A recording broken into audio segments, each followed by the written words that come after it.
Hoje, eu acho que o maior desafio é essa falta de formação que a gente tem, de fato, desde o do cidadão, desde da criança, que esse tema não é inserido, né, na formação da pessoa, isso acaba refletindo também no profissional. Então, se isso não é abordado na formação do cidadão, desde criança, que a drenagem é importante, que o lixo na rua entope a boca de lobo, né, e isso causa um problema muito grave para o funcionamento do sistema, que são as galerias pluviais, que a impermeabilização do lote todo, quase na totalidade das vezes de maneira irregular, né, já que a legislação obriga que parte seja permeável, que toda a falta de conscientização nesse sentido, né, quando a criança vê o lote todo impermeável, vê o lixo que deveria estar na lixeira suspensa, mas está na calçada, então qualquer enxurrada leva isso para a boca de lobo. Então não tem essa conversa na formação desde a educação infantil. Então isso acaba refletindo no profissional. Imagina o profissional também chega na universidade, não tem também essa abordagem lá. Muitas universidades não chegam a abordar o tema de drenagem urbana diretamente. Às vezes uma pincelada aqui, outra ali, em algumas disciplinas, mas não aborda diretamente. Então toda essa falta de conscientização, eu acho que é o maior desafio. Porque aí quando ele vai elaborar um projeto e ele acha que não é passível de gerar escoamento para drenagem urbana, né? Ele pensa que o projeto dele não vai gerar problema nenhum para drenagem urbana. Se ele tivesse uma conscientização melhor, talvez ele ia perceber, falou, não, qualquer ação de engenharia, né, pode sim gerar problemas para drenagem urbana. Então isso precisava ser incorporado ao projeto, esse pensamento, para que não gere o problema, para que o projeto dele resolva não só as necessidades ali de uma casa confortável, mas também cuidasse dessa parte ambiental do ponto de vista da drenagem urbana, né? De maneira que a água da chuva ficasse ali no lote dele, ainda que temporária, né? Se ela ficasse ali, passou a chuva, a água sai aos poucos para a rua, já desafoga o sistema. Então não tem essa consciência, né? Então ele faz o projeto pensando apenas naquilo que foi contratado. Foi contratado para construir uma casa. Então vai fazer uma casa e a drenagem urbana ele já tem aquela consciência de jogar na rua, porque foi assim que ele cresceu dessa maneira, né? Então esse é um desafio grande que a gente tem de conscientizar desde lá do início, por isso que às vezes eu faço sempre essa analogia com separar o lixo, né? Que também é algo que tem que vir lá da formação da criança, do cidadão, que é um desafio semelhante, né? Que tem que começar desde criança, separar. Então desde criança tem que preocupar também com a drenagem urbana, porque envolve todo mundo, né? Essas questões que envolvem toda a sociedade, como a gente faz parte, também tem culpa, né? E também tem responsabilidade na solução, então precisa vir desde a formação.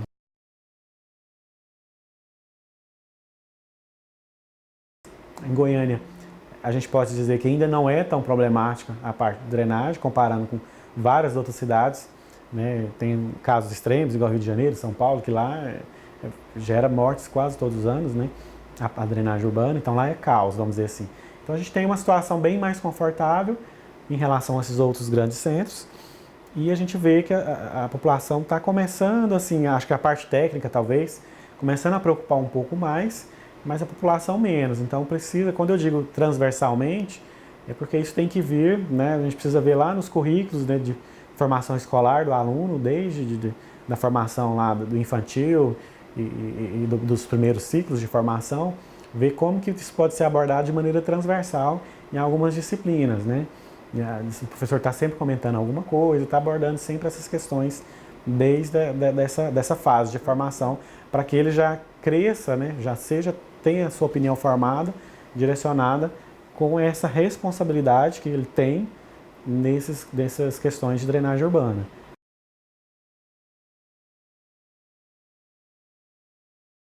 Aí seria necessário ações de curto, médio e longo prazo, né? As ações de curto prazo seriam colocar nossas legislações, né, adequar as legislações para a realidade que a gente está vivendo hoje. Então, a nossa legislação está muito aquém do que a gente precisava que estivesse. Então, a gente precisa adequar essas legislações assim, com muita urgência, seriam as ações de curto prazo. As ações de médio prazo, a gente tem que incentivar vários tipos de dispositivos de drenagem para que a gente não fique ainda na drenagem que já foi ultrapassada, né, que os países mais desenvolvidos já superaram esse problema de drenagem urbana com outras soluções, né? Com um grupo de soluções, de propostas técnicas, né? Isso seria uma solução a médio prazo, né? Que a gente já tem que fazer o planejamento para isso e já prever a utilização de uma série de soluções. E a longo prazo está a parte de conscientização, que tem que começar, mas isso demora um pouco, né? A gente precisa começar de maneira transversal, em casa, em todos os sentidos, começar, as universidades precisam abordar melhor esse tema. Isso seria as ações de longo prazo. Então, são esses 3 principais eixos, né? Então, assim, hoje, focando em Goiânia, a gente tem uma legislação, uma lei apelidada de Lei de Drenagem Urbana, que foi aprovada em 2014, que ela interrompeu um ciclo de melhoria dos projetos que vinham sendo elaborados na cidade, né, dos novos loteamentos, dos novos empreendimentos. Desde 2011 estava vindo um ciclo de melhoria nesses projetos. A Prefeitura, por meio da Agência Municipal de Obras, hoje Secretaria de Infraestrutura, elaborou e aprovou em 2010 e colocou em prática em 2011 uma legislação interna na qual retratava melhor a situação da cidade no ponto de vista dos projetos de drenagem urbana. E em 2014 foi aprovada uma lei na Câmara Municipal que confrontou essas diretrizes que a Prefeitura tinha colocado em 2011. E essa lei, ela veio assim, totalmente destoada do que a cidade precisava, né? Então, a grande melhoria que a gente teve de 2011 e 2014, em termos de novos projetos, foi interrompido, né, em 2014 por essa nova lei, e a gente já está em 2019, ou seja, 5 anos. É consenso dos profissionais dessas áreas, né, de engenharia, arquitetura, de quem está envolvido com drenagem urbana, é consenso que essa lei prejudica muito a parte de drenagem, né? Está criando um passivo para o futuro, problemas para o futuro, mas a lei ainda persiste, né? A gente não vê ações tentando modificar essa lei. Essa lei tem tanto problemas que vão, do ponto de vista assim, de considerar que as galerias elas podem ser projetadas considerando que apenas 50% da água da chuva vão para as galerias pluviais. Então, sem dar solução para os outros 50%. Então, se a lei abordasse de maneira completa, falasse, não, a galeria pluvial precisa coletar apenas 50% da água da chuva e os outros 50% vão ser tratados de tal maneira, enfim. Se ela abordasse os outros 50%, estaria relativamente tranquilo. Mas ela simplesmente ignora os outros 50% e o empreendedor quase sempre só visa os lucros, né? E ele vai fazer aquilo que a lei está obrigando, que é fazer uma galeria pluvial que contempla 50% da água da chuva de projeto. É isso que está sendo feito em Goiânia. Os outros 50% a lei não diz o que é para ser feito, então fica para gerar esse passivo aí para o futuro. Então, assim, nos loteamentos novos, como eles demoram a densar, a gente ainda não está percebendo os efeitos, né, que essa lei de 2014 está gerando, porque é um passivo que está sendo criado para o futuro, que é o mesmo que a gente está vivendo hoje no centro da cidade, no Jardim América, no Parque Amazonas, que a gente está herdando, né, problemas que vieram de soluções mal elaboradas no passado. E, em vez de a gente parar com isso, a gente está gerando problemas para o futuro. Então, a legislação atual, esse é um dos principais problemas, de reduzir o que era considerado que é para a galeria em termos de água de chuva e não abordar o que é para fazer com o restante, né? E as ações de médio prazo seria a gente mudar nosso pensamento de solução de drenagem urbana, que até hoje a gente pensa que drenagem urbana é o seguinte, a água cai no telhado, desce pela tubulação, do lote vai para o meio-fio para a sarjeta, da sarjeta vai para a boca de lobo, da boca de lobo para a galeria, da galeria para o córrego. Esse é o conceito de drenagem urbana ainda muito presente no pensamento de todo mundo. Então a gente precisa vencer isso. Isso não pode mais ser aceito.